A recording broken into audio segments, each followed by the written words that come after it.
Mercedes já está bem adiantada no carro de 2022. Olá amigo do Ressaca Fórmula 1, seja bem-vindo a mais um vídeo. Eu sou Matheus Pucci e hoje temos um vídeo totalmente mercedista. Se recentemente fizemos um vídeo falando da Ferrari com bastante informação do porquê a Ferrari é vista como favorita por muitos, agora é a vez da Mercedes ser o centro das atenções na Fórmula 1. Tô pegando como base uma matéria que você confere aí na descrição, que tem algumas informações bem legais. Se você não está entendendo a questão da Ferrari, o vídeo foi postado recentemente, dá uma olhada lá. E agora vamos adentrar no assunto Mercedes. Como você deve saber, a Mercedes disputou o título até a última corrida, venceu de construtores, perdeu de pilotos, alguns ainda questionam as decisões, etc. Mas o que importa é que a disputa de 2021 não atrapalhou necessariamente o desenvolvimento do carro de 2022. A Mercedes fez algumas leves atualizações no carro do ano passado, mas manteve o seu foco em 2022, que é um carro totalmente novo e, claro, quem conseguir explorar melhor as brechas de regulamento, que agora está mais restrito, pode sim vir a ter um grande resultado, um domínio na temporada.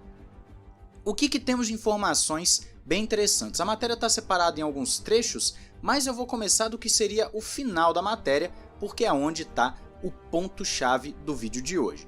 A Mercedes já tem o seu carro na bancada de teste virtual, e não somente isso. Se você reparou bem, quando a Mercedes colocou o vídeo mostrando o motor sendo ligado pela primeira vez, e aquela coisa toda legal que a gente acompanha de todas as equipes, nós temos que lembrar que ela está fazendo isso com uma antecedência maior que o normal, ou seja, ela está adiantada cerca de um mês daquilo que é o normal de fazerem as equipes. A Mercedes já estaria assim com um nível de desenvolvimento muito interessante do seu carro de 2022 e mostrar o ronco do motor já é um indicativo disso. Mas vamos voltar à bancada de pista aqui de teste virtual dinâmico.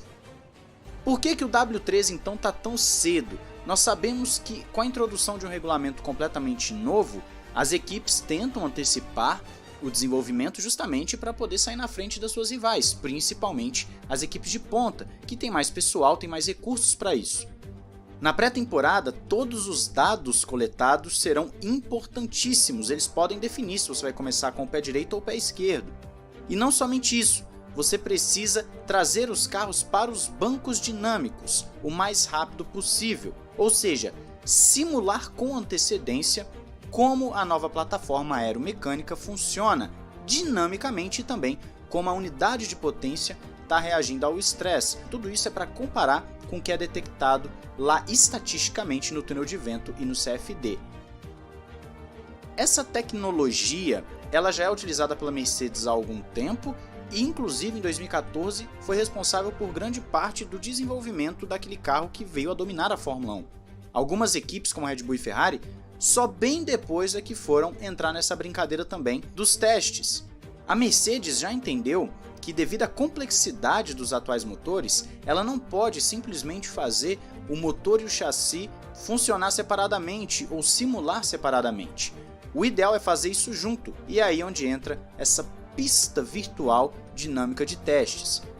Porque eles não são simples simuladores, mas imitam condições que podem ser encontradas na pista, já que pode testar aerodinâmica, mecânica, unidade de potência e transmissão como um todo.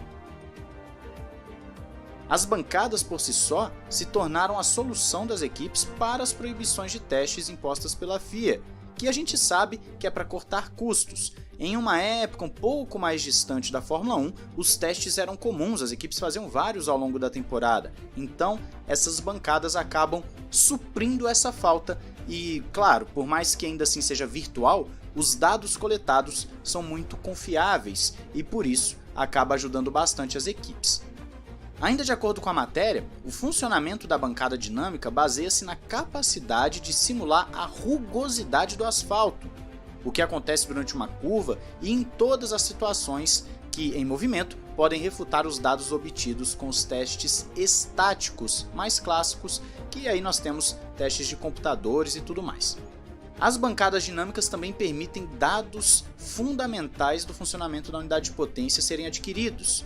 Então o torque no virabrequim ou transmissão, além de também auxiliar no entendimento e calibragem das suspensões. E de acordo com a matéria, a Mercedes faz isso inclusive desde o Grande Prêmio da Turquia de 2021, essa calibragem. A bancada ainda ajuda também na validação de desenvolvimentos aerodinâmicos. As bancadas também podem ser conectadas ao simulador real, com o piloto acelerando para garantir que os parâmetros de saída possam ser enviados para a bancada e assim você consegue simular ao mesmo tempo a dinâmica completa do carro. É uma engenhosidade bem legal, bem interessante que a Mercedes tem em mãos, não só a Mercedes, todas as equipes, mas o que chama a atenção é como a Mercedes já está adiantada com relação ao que é normalmente feito. As equipes ligam seus motores um mês antes, geralmente, a Mercedes já fez isso 2 meses antes, e isso mostra um desenvolvimento acelerado. Esse é o ponto-chave. Nós temos que lembrar que no ano passado, com aquele corte no assoalho, que acabou atrapalhando as equipes com rake mais alto, a Mercedes teve que correr atrás do prejuízo. Isso significou que o investimento que ia para uma área X acabou indo para uma área Y para poder suprir a necessidade da área Y. Então isso acabou afetando muito o carro e pode ter sido o motivo da Mercedes não ter alocado um certo recurso para o final da temporada no desenvolvimento do carro de 21. Com essa possibilidade de 2022 ela já fazer de forma bem adiantada, Mercedes pode mais uma vez vir como uma grande favorita da Fórmula 1 2022. E não somente isso, tem o assento mais cobiçado de todos. Tem aí rumores de que Hamilton pode aposentar, já rolando há algum tempo, não vou entrar nisso neste vídeo, mas o fato é que a Mercedes parece que não quer correr o risco de acontecer algo como no 2021, que descobriu que o seu carro não seria tão rápido quanto a Red Bull, pelo menos no início da temporada, e foi o que vimos, né? Logo no início da temporada a Red Bull estava sim com uma certa vantagem, e aí depois foi uma coisa um pouco mais dinâmica, mais equilibrada. Então o ponto-chave é, Mercedes deve vir forte novamente, tem corpo técnico para poder solucionar as grandes questões do regulamento, para poder passar por cima das restrições de forma, claro, a não burlar necessariamente o regulamento, mas entrar naquela área cinzenta que muitas vezes é bloqueada, às vezes não, depende do que a FIA interpreta de cada carro. E agora nós temos todo um cenário em que as demais equipes vão ter que mostrar serviço. A Ferrari está vindo como uma equipe que pode surpreender, mas a Mercedes é quem na prática está se mostrando um pouco mais à frente, pelo menos por enquanto. Tem alguém blefando? Tem alguém escondendo o jogo? Red Bull está escondendo o jogo? McLaren está escondendo o jogo? Não sabemos. A única coisa que sabemos é que a Mercedes tem uma tecnologia muito forte, ela foi a primeira a introduzir isso lá em 2014 e agora ela está se utilizando disso nos mais diversos âmbitos, nos mais diversos setores para poder ganhar performance aqui e ali e com isso bater de frente com seus rivais. Qual a sua opinião sobre tudo isso? Você acredita que esses testes, você acredita que esse ronco que a Mercedes já mostrou logo de cara 2 meses antes, isso está sim mostrando que a Mercedes está à frente ou não?